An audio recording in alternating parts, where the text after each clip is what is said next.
Hello everyone, welcome to today session जो कि part second है टेंसेस विद वॉइस सीरीज़ का।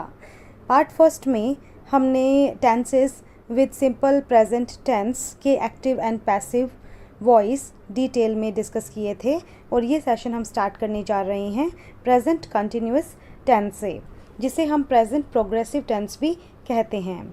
सो लेट्स बिगिन। जैसा कि इसके नाम से ही इंडिकेशन मिल रहा है, प्रेजेंट कंटिन्यूअस टेंस ऐसे एक्शन जो कि प्रेजेंट में कंटिन्यू है, प्रेजेंट में वर्तमान में जारी हैं, चल रहे हैं। इस तरह की जो बातें हैं, इस तरह के जो सेंटेंस हैं, उनके लिए हमारी कौन हेल्प करेगा इंग्लिश में? कौन सा tense? Present continuous tense. Present continuous की स्ट्रक्चर की हेल्प से हम वो सभी बातें, वो सभी सेंटेंसेस जो जिनमें क्या आता है, हो रहा है, कर रहा है, रही है, रहा हूँ, रहे हैं, इस तरह के जो सेंटेंसेस है स्पेसिफिकली वो इस टेंस के अंतर्गत आएंगे।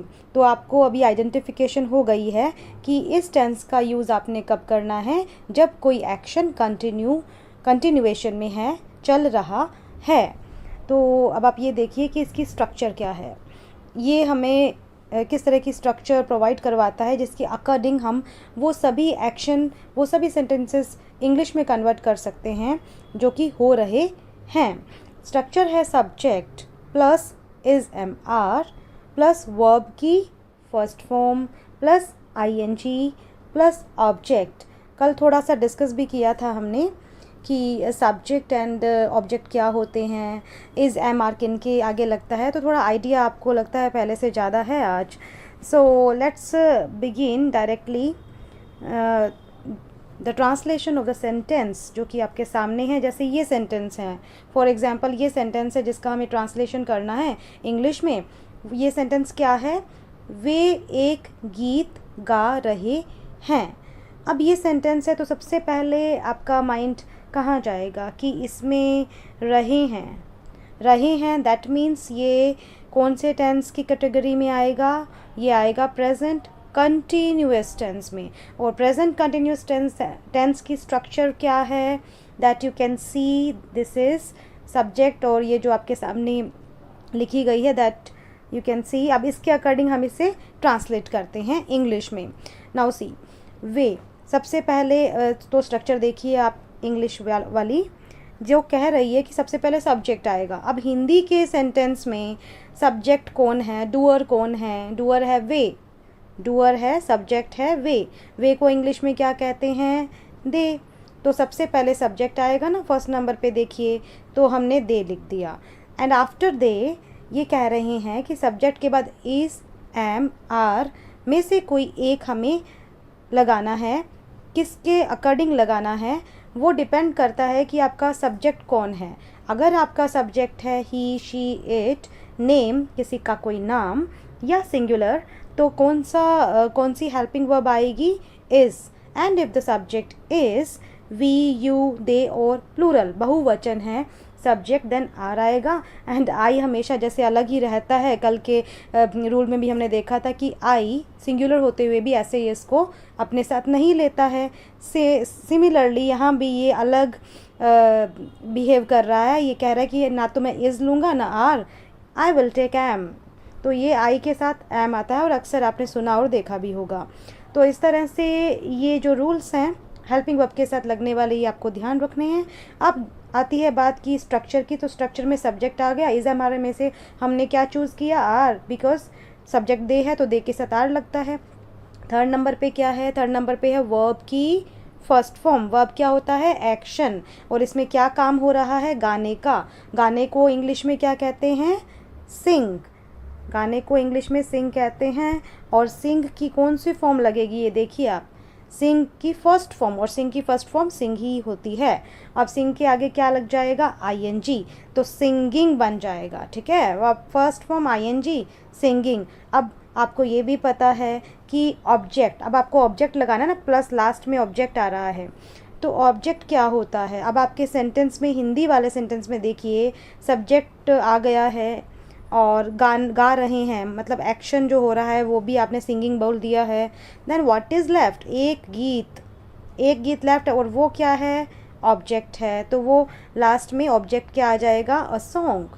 दे, सॉन्ग को इंग्लिश में गीत को इंग्लिश में सॉन्ग कहते हैं, दैट्स वाई इसका ट्रांसलेशन क्या हुआ, they are singing a song, वे एक गीत गा रहे हैं। तो इस तरह से आपने प्रेजेंट कंटिन्यूअस को, पहले तो आपने आइडेंटिफाई ये किया कि ये सेंटेंस किस कैटेगरी में आता है, रहे हैं तो ये प्रेजेंट कंटिन्यूअस में आएगा। उसके बाद आपने उसकी स्ट्रक्चर ध्यान में लाके, जैसे कि आपको याद होगी, आपको याद करनी है, और उस स्ट्रक्चर के अकॉर्डिंग आपने इसको इंग्लिश में ट्रांसलेट कर दिया है। नेक्स्ट अब हम इसका नेगेटिव बनाते हैं कि they are singing a song, ठीक है, वे एक गाना गा रहे हैं, एक गीत गा रहे हैं। नाउ अब आपको ये कहना है कि वे गाना नहीं गा रहे हैं, दे आर। और मैंने आपको कहा था कि जब भी हमें नेगेटिव बनाना हो तो हम नेगेटिव कैसे बनाएंगे, हेल्पिंग वर्ब के साथ हमने क्या लगा देना है, नोट लगा देना है। And when ever you will apply note with helping verb, अब हेल्पिंग वर्ब क्या है यहाँ पर, आर है, और आर के साथ आपने नोट लगाया तो ये नेगेटिव बन जाता है कोई भी सेंटेंस हेल्पिंग वर्ब के साथ नोट लगाने से। Last time simple present tense में हेल्पिंग वर्ब नहीं थी, अगर आपको ध्यान है उसकी स्ट्रक्चर, तो उसमें सीधी वर्ब आ रही थी, that's why we took help. हमने किसकी हेल्प ली थी, डू और डज की, क्योंकि हेल्पिंग वर्ब नहीं थी ना, और यहाँ पर हमें हेल्पिंग वर्ब अवेलेबल है, दैट्स वाई हम हेल्पिंग वर्ब के साथ नोट लगा के नेगेटिव बना लेंगे। तो are not, they are not singing a song. अब आर नोट का कॉन्ट्रैक्टेड फॉर्म क्या है, जैसे कि येस्टरडे ऑल्सो हमने किया पार्ट फर्स्ट में, जैसे कि इजंट, तो आर नोट का आरंट हो जाएगा, ठीक है, ये तो नेगेटिव बन गया। अब आपको इंटरोगेटिव बनाना है, आपको क्वेश्चन पूछना है कि क्या वे गाना गा रहे हैं, क्या वे गाना गा रही हैं। तो आपको क्या करना है, हेल्पिंग वर्ब को बिल्कुल स्टार्टिंग में रख देना है, और वो क्या बन जाएगा, आपका इंटरोगेटिव बन जाएगा। हेल्पिंग वर्ब को आगे रखा तो क्या बना, are they singing a song. और आपको नेगेटिव और इंटरोगेटिव, नकारात्मक और प्रश्नवाचक, तीन दोनों को मिक्स करके बोलना है कि क्या वे गाना नहीं गा रहे हैं। तो आप क्या कहेंगे, आर दे, तो आपका जो नोट है वो यहाँ आ जाएगा, are they not singing a song, क्या वे गाना नहीं गा रहे हैं। तो ये है आपका प्रेजेंट कंटिन्यूअस टेंस, और उसको उसका ट्रांसलेशन, उसकी नेगेटिव फॉर्म, उसकी इंटरोगेटिव फॉर्म। अब चलो साथ साथ हमने, जैसे कि टाइटल है आपके टॉपिक का कि आपने साथ में इसको पैसिव में भी कन्वर्ट करना है। पैसिव मीन्स सीधी बात तो कर ली, अब रिवर्स में भी करते हैं। सीधी बात कैसे की थी, वे एक गाना गा रहे हैं, अब इसको उल्टा बोलो हिंदी में क्या होएगा, वे एक गाना गा रहे हैं, एक गाना या गाना उनके द्वारा गाया जा रहा है। बड़ी आसानी से आपने हिंदी में इसे कन्वर्ट कर दिया, तो इंग्लिश में भी बड़ी आसानी से कर सकते हैं। तो मैंने कहा था ना कि सिर्फ 5, only 5 main rules you have to learn, you have to keep it in mind. आपको अपने माइंड में सिर्फ ये 5 major rule, 5 golden rule, 5 steps आपको अपने माइंड में रखने हैं। किसी भी एक्टिव वॉइस को, किसी भी टेंस, कोई भी टेंस हो, अभी तो हम दूसरा टेंस ही तो कर रहे हैं, सभी में ये ही 5 रूल लगेंगे, तो आपको ये ध्यान में रखने हैं। तो चलिए अब हम जो ये एक्टिव है हमारा, they are singing a song, ये सिंपल हम प्रेजेंट कंटिन्यूअस में बोलना सीख गए हैं। अब हमें इसको रिवर्स बोलना सीखना है कि एक गाना उनके द्वारा गाया जा रहा है। तो फर्स्ट स्टेप हमारा क्या रहेगा, देखिए, ऑब्जेक्ट से सब्जेक्ट बनाना। ऑब्जेक्ट आप अब इजीली आइडेंटिफाई कर सकते हैं, मैं होप करती हूँ कि आप इजीली आइडेंटिफाई कर लेंगे कि अब इसमें ऑब्जेक्ट क्या है, अ सॉन्ग। वर्ब के थोड़ा सा ये भी एक आप आइडिया ले सकते हैं कि वर्ब के जस्ट बाद जो होगा वो ऑब्जेक्ट की कैटेगरी में मोस्ट ऑफ द केसेस आता है, आगे कॉम्प्लेक्स सेंटेंसेस आ जाते हैं। तो लेकिन सिंपल सेंटेंस जैसे कि अभी आप सीख रहे हैं बिल्कुल बेसिक सेंटेंसेस में, तो उसमें आप मोटा मोटा ये ध्यान रखिए कि वर्ब के जस्ट बाद जो वर्ड है वो ऑब्जेक्ट है, ठीक है, थोड़ा सा एक आइडिया लेने के लिए। तो वर्ब के जस्ट बाद है अ सॉन्ग, अभी अपने स्ट्रक्चर में भी तो किया, अभी अ सॉन्ग ऑब्जेक्ट की कैटेगरी में आया था ना। सो दैट्स वाई सबसे पहले अपने ऑब्जेक्ट को पहचानना है, फिर ऑब्जेक्ट को क्या करना है, सब्जेक्ट में चेंज करना है। ऑब्जेक्ट को सब्जेक्ट में कैसे चेंज करेंगे, उसको फर्स्ट प्लेस पे रख कर, है ना। तो फर्स्ट प्लेस पे तो सबसे पहला हमने स्टेप किया कि सबसे पहले हमने क्या लिख दिया, ऑब्जेक्ट को सब्जेक्ट बना दिया। दैट मीन्स हमने सबसे पहले अ सॉन्ग लिख दिया। दूसरा कोई ना कोई हेल्पिंग वर्ब आएगी, है ना।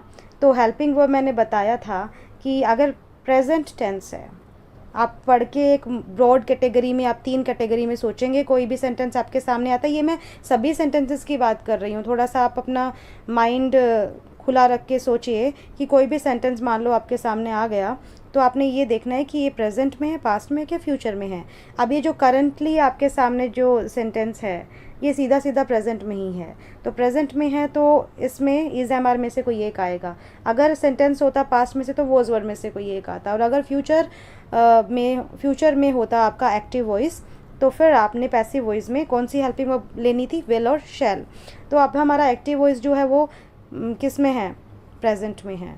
तो हम अ सॉन्ग, जो कि हमने अभी अभी जिसको हमने सब्जेक्ट बनाया है, सब्जेक्ट बनाया है ना आपने, किसको, अ सॉन्ग को, तो अ सॉन्ग के हिसाब से इज़ एम आर में से क्या आएगा, a song is, a song am, a song are. आपको बताया गया है कि सिंगुलर सब्जेक्ट के साथ क्या लगता है, इज़, और अ सॉन्ग इज़ सिंगुलर, तो यहाँ पे हेल्पिंग वर्ब में स्टेप 2 के अकॉर्डिंग इज़ आएगा। प्रेजेंट टेंस है इसलिए इज़ एम आर में से कोई एक आएगा। और इज़ एम आर में से भी इज़ क्यों आएगा, because subject is singular, that's why is आया। नाउ स्टेप 3 पे चलो, स्टेप 3 पे हमने मूव किया, तो स्टेप 3 कहता है कि मेन वर्ब जो है ना, उसकी थर्ड फॉर्म आपने लिखनी है। अब मेन वर्ब क्या है, मेन वर्ब है सिंग, और सिंग की थर्ड फॉर्म क्या होती है, आपने बहुत लर्न किए हैं ना ये वर्ब्स की टेबल्स, आपको बिल्कुल समर वेकेशन में भी इसके बंचेस मिलते थे, आपने बहुत चार्ट्स प्रिपेयर किए हैं इफ़ यू रिमेंबर। तो उसमें क्या किया आपने, बहुत सारी वर्ब फॉर्म्स आपने याद की है, तो अब उसे रिवाइव कीजिए अपनी मेमोरी में, लाइए उन्हें, रिकॉल कीजिए। तो सिंग की थर्ड फॉर्म क्या थी, सिंग, सैंग, संग। तो अब सिंग की थर्ड फॉर्म क्या आएगी, हमेशा थर्ड फॉर्म आती है ना पैसिव वॉइस में, तो सिंग की थर्ड फॉर्म आएगी संग। तो थर्ड स्टेप हमने संग लिख दिया। फोर्थ स्टेप कहता है बाय के द्वारा, तो बाय आ गया। फिफ्थ स्टेप कहता है सब्जेक्ट को बना दो ऑब्जेक्ट, और हमारा सब्जेक्ट क्या है, दे। तो इसे जब हम ऑब्जेक्ट बनाएंगे, यानी कि लास्ट में लेके आएंगे, तो दे का क्या बन जाएगा, them. Okay, they will B them. तो यहाँ पर हमने ये 5 स्टेप्स हमने कर लिए हैं complete. A song first step is, second sung, third by, fourth and them, दे का देम, सब्जेक्ट टू ऑब्जेक्ट। तो इस तरह से क्या सेंटेंस बना है पैसिव में, रिवर्स क्या हुआ है, वे एक गाना गा रहे हैं, एक गाना उनके द्वारा गाया जा रहा है। तो अ सॉन्ग इज़, अब इसमें एक चीज़ यहाँ पे लिखनी मिस हो गई है, वो ये है कि जब भी एक्टिव वॉइस में आपको आईएनजी दिखे, जब भी एक्टिव वॉइस में आपको क्या दिखे, आईएनजी, तो पैसिव वॉइस में आपने हमेशा, पैसिव वॉइस बनाते टाइम हमेशा आपने हेल्पिंग वर्ब के बाद क्या लगा देना है, बीइंग। सुना होगा आपने ना, बीइंग लगा देना है। तो यानी कि जो ये स्टेप यहाँ पे लिखा नहीं गया है, तो यहाँ पे जब भी एक्टिव में आईएनजी आता है तो हेल्पिंग वर्ब के बाद बीइंग लग जाता है। अ song is being sung by them, क्या आएगा, a song is being sung by them. ये अब आपको ज़्यादा याद रहेगा क्योंकि ये छूट गया था, वी लर्न बाय मिस्टेक्स। तो इस तरह से अ song is being sung by them, तो ये इसका पैसिव वॉइस होगा, ये इसका रिवर्स होगा। और पहले मैंने ये भी कहा था कि ज़्यादातर चेंजेस आपके स्टेप 2 में ही होने वाले हैं, बाकी जो स्टेप्स हैं वो लगभग सेम रहेंगे। ऑब्जेक्ट से सब्जेक्ट बनाना सेम रहेगा, मेन वर्ब की थर्ड फॉर्म बिल्कुल फिक्स्ड है पैसिव वॉइस में, और बाय भी ऑलमोस्ट सब में बाय ही आएगा, एट और टू कुछ एक स्पेसिफिक केसेस हैं उनमें आएगा, और फिफ्थ स्टेप भी सब्जेक्ट का ऑब्जेक्ट बनाना रहेगा। सिर्फ स्टेप सेकंड में आपको थोड़ा सोचने की ज़रूरत है। अगर आईएनजी है तो देखो हेल्पिंग वर्ब के आगे बीइंग लग जाता है, और प्रेजेंट है तो इज़ एम आर में से कोई एक आता है, वॉज वर, विल, शैर, अभी हैज़ हैव आएंगे तब थोड़े और चेंजेस आ जाएंगे। तो थोड़ा सा इसमें आपका एक्सपेरिमेंटल रहेगा, स्टेप 2 जो है वो मॉडिफाइड रहेगा, अदरवाइज़ बाकी सब बिल्कुल ऑलमोस्ट सेम है। So let's proceed. तो यहाँ पे देखिए, अब आपने बिल्कुल इसको पॉजिटिव एफर्मेटिव सेंटेंस में आपने इसको कन्वर्ट कर दिया है कि एक सॉन्ग उनके द्वारा गाया जा रहा है, अ song is being sung by them. अब इसको नेगेटिव बोलेंगे तो कैसे कहेंगे, अ song is not being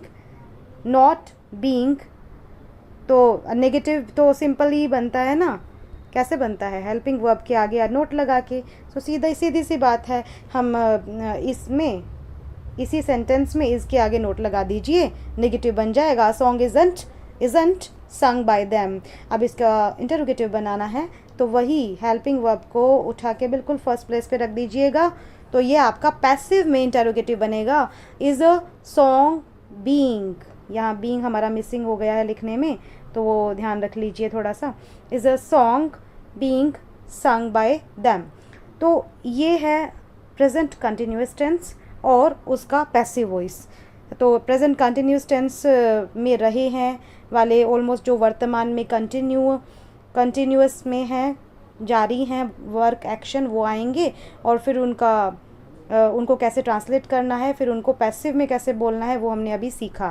so let's begin now present perfect tense. अब आप जैसा शुरू से ही आई थिंक नाउ अब आप नाम से इंडिकेशन लेने लग गए होंगे कि जैसे सिंपल प्रेजेंट टेंस में जो सिंपल एक्शन है, जो होते हैं, सिंपल प्रेजेंट है, प्रेजेंट में सिंपल है, जो होते हैं वो आते हैं। प्रेजेंट कंटिन्यूअस में जो प्रेजेंट में हो रहे हैं वो आते हैं। और प्रेजेंट परफेक्ट यानी प्रेजेंट में जो परफेक्ट हुए हैं, यानी कि प्रेजेंट में जो कंप्लीट हुए हैं, प्रेजेंट में अभी अभी हुए हैं, दैट मीन्स प्रेजेंट में जो परफेक्ट है, प्रेजेंट में जो कंप्लीट हुए हैं, इस तरह की बातें सारी की सारी, वो सारी कौन हमें बोलना सिखाएगा, वो हमें प्रेजेंट परफेक्ट टेंस सिखाएगा, प्रेजेंट परफेक्ट टेंस। तो आप देखिए हिंदी में अगर बोलें तो मैं ये काम कर चुकी हूँ, मैंने अभी अभी ये काम किया है, उसने अभी एक लेटर लिखा है या लिखा जाया चुका है, ये पैसिव हो गया ना। वो तो चुका है से हम थोड़ा सा इंडिकेशन ले सकते हैं, या हुआ है। सो इस तरह की जो सेंटेंसेस होंगे they will be translated with the help of present perfect tense. अब प्रेजेंट परफेक्ट टेंस में ठीक है, आपको ये तो क्लियर हो गया कि किस तरह के सेंटेंसेस आएंगे। अब क्या स्ट्रक्चर रहती है, structure is in front of you. Structure क्या है, subject plus has have plus verb की थर्ड फॉर्म प्लस ऑब्जेक्ट। और अब तक आपको मुझे लग रहा है कि ये जो दो कैटेगरी है ना सब्जेक्ट्स की, ये भी आपको याद हो गई होगी। भी दो ग्रुप बने हुए हैं इनके। पहला ग्रुप सिंगुलर वालों का है जिसमें ही शी इट या कोई नाम आता है, और जो दूसरा ग्रुप है वो वी यू दे और प्लूरल का है, और उसमें कभी कभी आई अपने मूड के हिसाब से आ जाता है।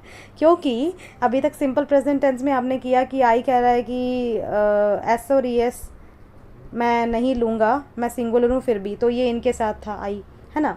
और प्रेजेंट कंटिन्यूअस में आई ने बिल्कुल अलग बिहेव किया था, ये कह रहा था ना तो मैं इज़ लूँगा ना आर लूँगा, आई will take am with me.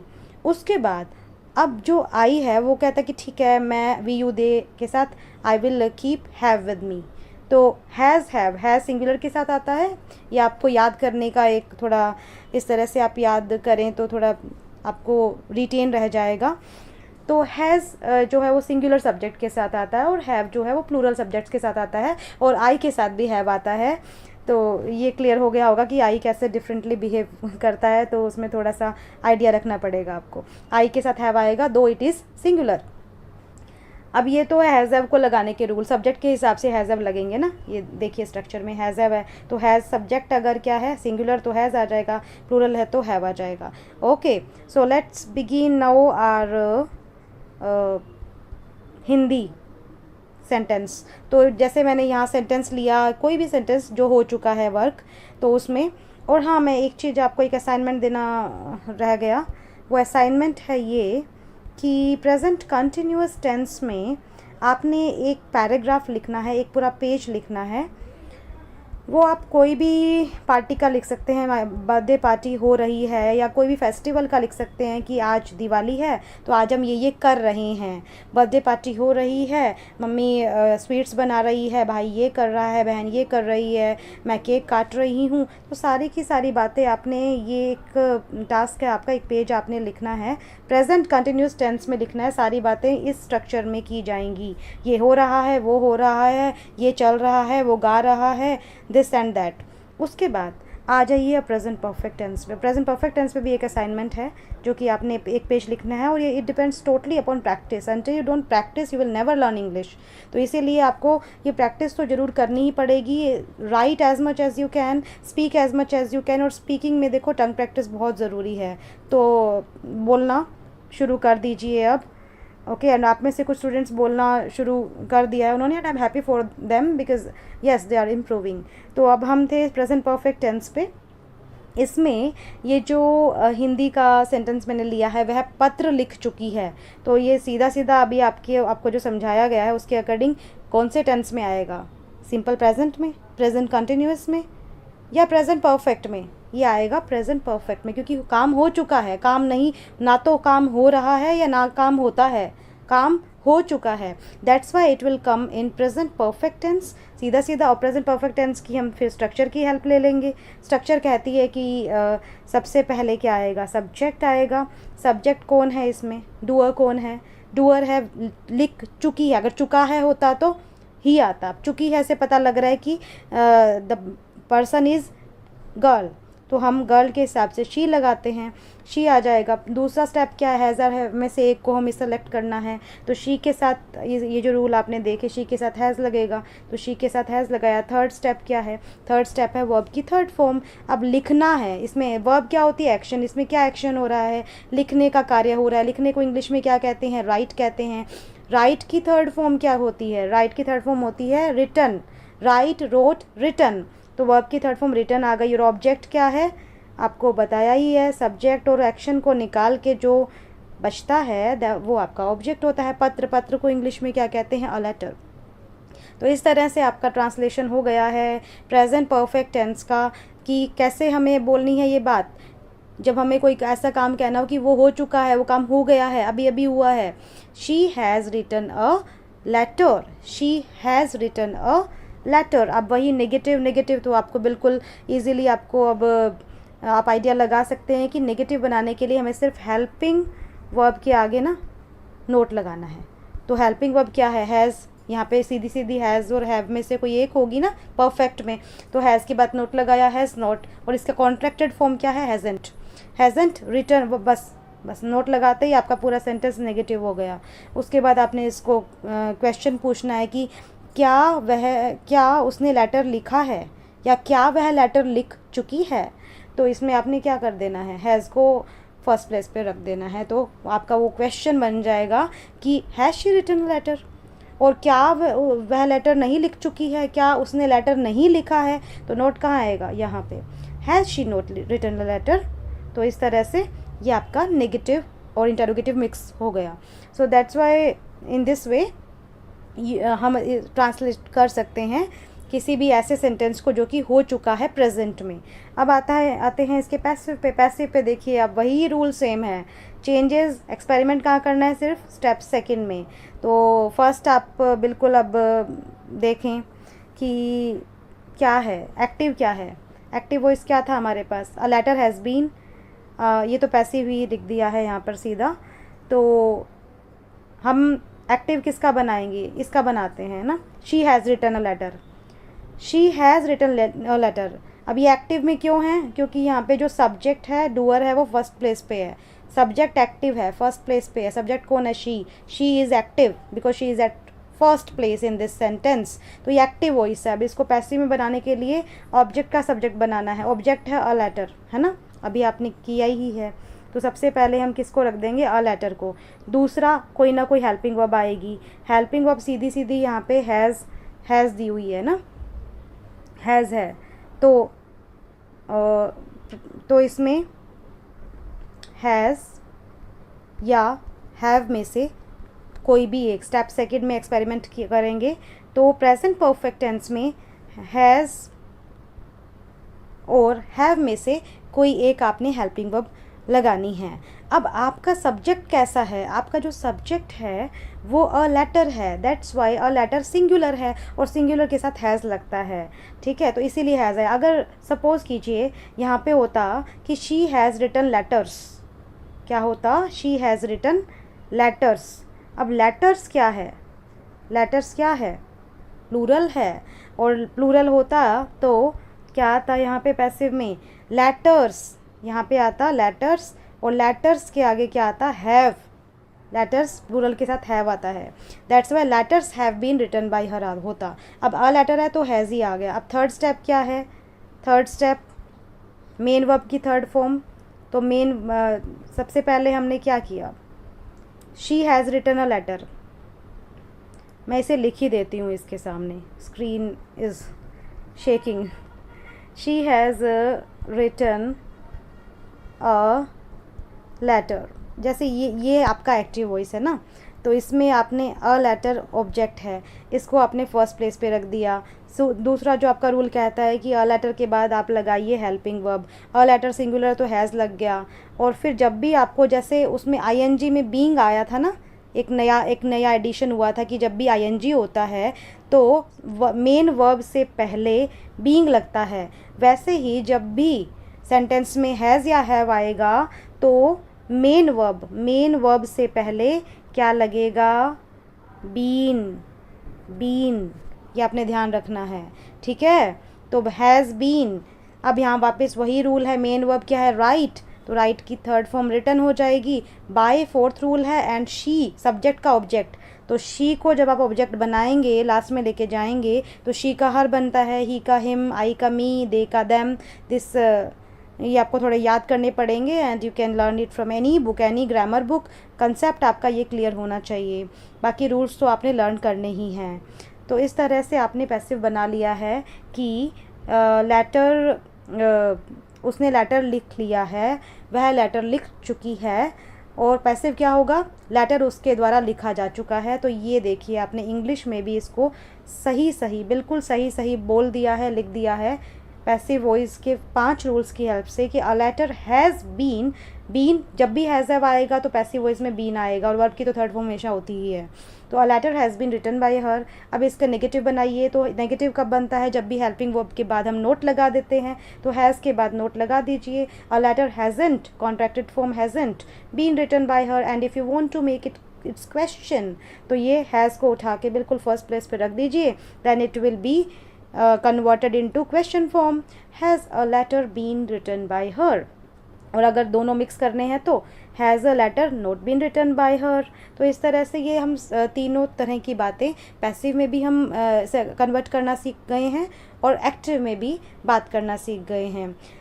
So these are the basic rules which you always keep in mind, and then you can make more and more complex sentences। ये बिल्कुल बेसिक sentences है, ये इनकी clarity होने के बाद ही आप बिल्कुल फ्लोलेसली काम कर सकते हैं आगे।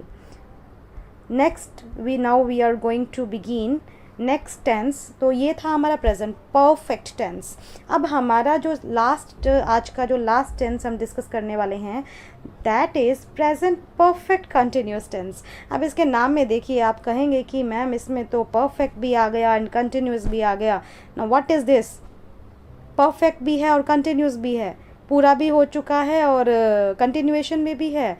Yes, this is for those, specially उन सेंटेंसेस के लिए है ये टेंस जो एक स्पेसिफिक पर्टिकुलर टाइम पे स्टार्ट होते हैं। वो एक्शन जो किसी पर्टिकुलर टाइम पे स्टार्ट तो हो चुके हैं, शुरू हो चुके हैं, बट अभी तक कंटिन्यू हैं, चल रहे हैं, कभी स्टार्ट हुए थे। जैसे बहुत सारे एग्जाम्पल हो सकते हैं। जैसे अगर मैं ये बोलूँ कि मैंने कल ही जैसे सेंटेंस बताया था कि मैं सुबह 4 बजे से इंग्लिश पढ़ा रही हूँ। हम यहाँ पर इस घर में 4 सालों से रह रहे हैं। तो यानी 4 साल पहले रहना शुरू किया था और अभी तक रह रहे हैं।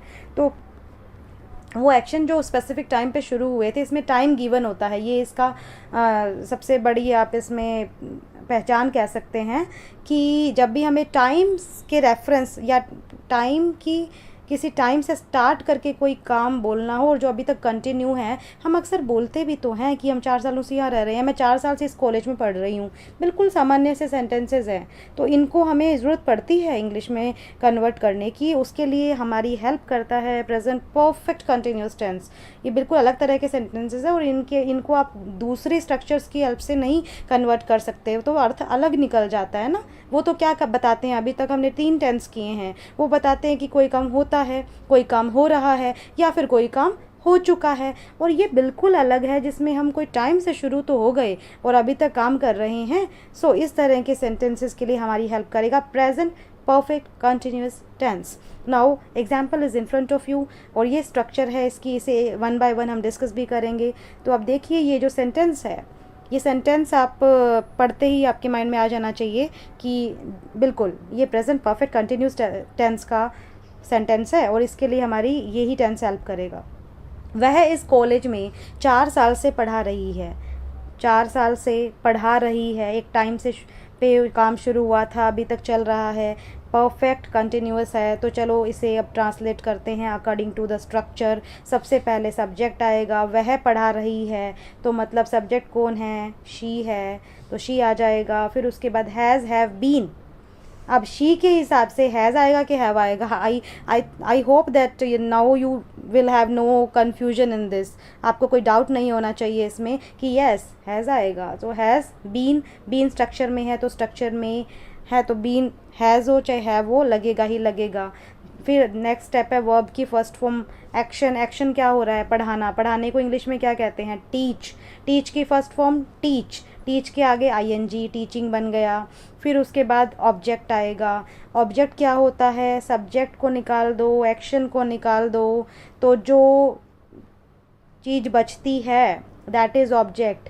अब ऑब्जेक्ट में देखिए टाइम जो है, टाइम के लिए अलग से है ना आगे स्ट्रक्चर में, सिंस या फॉर के बाद हमें टाइम लगाना है, यानी कि 4 साल तो यहाँ रिजर्व है, टाइम है ना ये। तो ये जो लास्ट में स्ट्रक्चर में जो पोर्शन है इसके लिए, तो बचा क्या, कॉलेज। तो इस कॉलेज जो है ये ऑब्जेक्ट है। तो इस कॉलेज को इंग्लिश में क्या कहेंगे, इन दिस कॉलेज। यहाँ पे स्कूल लिखा गया है, तो इसमें इन दिस स्कूल या इन दिस कॉलेज, ओके वटएवर, हमें तो यहाँ पे मेन ट्रांसलेशन से मतलब है ना। तो she has been teaching in this college, इस कॉलेज, इन दिस कॉलेज। अब सिंस या फॉर में से चॉइस अगेन है। सिंस और फॉर में ये है कि सिंस तब आएगा जब कोई बिल्कुल स्पेसिफिक टाइम हो, एक पॉइंट ऑफ टाइम हो, कि टाइम का नेम गिवन हो, टाइम का नेम, पीरियड नहीं, ड्यूरेशन नहीं, कोई ड्यूरेशन ना हो। ड्यूरेशन मतलब 4 साल, 2 साल, 2 घंटे, 3 दिन, ये सब ड्यूरेशन है। और पर्टिकुलर टाइम क्या है, जैसे सुबह के 4 बजे, ये बिल्कुल पॉइंट ऑफ टाइम है। सुबह से, ये भी सिंस, सुबह से, शाम से। तो जब पॉइंट ऑफ टाइम हो तो सिंस आएगा और फॉर आएगा जब ड्यूरेशन दी हो। तो टाइम के आगे फॉर या सिंस कैसे लगेगा, टाइम के आगे फॉर या सिंस कैसे लगेगा, जब टाइम हो बिल्कुल फिक्स पॉइंट स्पेसिफिक तो सिंस, और पीरियड ऑफ टाइम हो तो फॉर आएगा। अब 4 साल जो है, कौन से 4 साल, कोई आइडिया नहीं लग रहा है कौन से वाले, 2001 90 विच वन, तो यहाँ पे ड्यूरेशन है तो यहाँ पे 4 आएगा, दैट्स वाई यहाँ पे 4 आएगा। अगर होता कि वो 2001 से पढ़ा रही है तो क्या आता, सिंस आता, सिंस 2001। ओके, सो सिंस और फॉर में चॉइस है, और इसके लिए थोड़ा सा आपको यहाँ पे ध्यान से सोचना होगा। धीरे धीरे आप थोड़ा स्पीडली इसको करने लग जाएंगे। सो सिंस और फॉर टाइम के अकॉर्डिंग है, और 4 ईयर्स है तो 4 आएगा इस केस में। सो नाउ आपने इसको ट्रांसलेट कर दिया है, इस वाक्य को, इस तरह की बात को, जब कैसी बात है, इस कॉलेज में 4 साल से पढ़ा रही हैं वो। Okay, so she has been teaching in this school for 4 years. अब नेगेटिव बनाना है तो बिल्कुल हैव या हेल्पिंग वर्ब के बाद आप नोट लगा दीजिए। शी हैज़, वो नहीं पढ़ा रही है 4 साल से, वो 10 साल से पढ़ा रही है, तो क्या बोलेंगे, she hasn't been teaching in this school for 4 years. और कोई पूछे कि क्या वह स्कूल में 4 साल से पढ़ा रही है, तो आपने इसमें नहीं, इसमें यहाँ she has been, has she been, जो हेल्पिंग वर्ब है उसको आपने बाहर रख देना है। हैज़ शी बीन, क्या वो पढ़ा रही है 4 साल से, has she been teaching in this school for 4 years. तो और अगर कई बार ऐसे भी बोलते हैं ना, क्या वह इस स्कूल में 4 साल से नहीं पढ़ा रही है, हैज़ शी नोट, फिर नोट यहाँ लग जाएगा, ठीक है, इस तरह की बात में। तो ये आपने तीनों तरह से बात करनी सीख ली है कि नेगेटिव, अफर्मेटिव एंड क्वेश्चन जो है इंटरोगेटिव। तो इस तरह से ये प्रेजेंट परफेक्ट कंटिन्यूअस है। और जनरली मॉडर्न इंग्लिश में क्या है कि हमें एक्टिव के साथ पैसिव भी करना है। तो ये तो अभी तक हम इसके एक्टिव की बात कर रहे थे कि प्रेजेंट परफेक्ट कंटिन्यूअस में एक्टिव, सब्जेक्ट जब एक्टिव है तो कैसे हमें बोलना है। अब इसको पैसिव बनाना है तो मॉडर्न इंग्लिश में पैसिव नहीं होता है।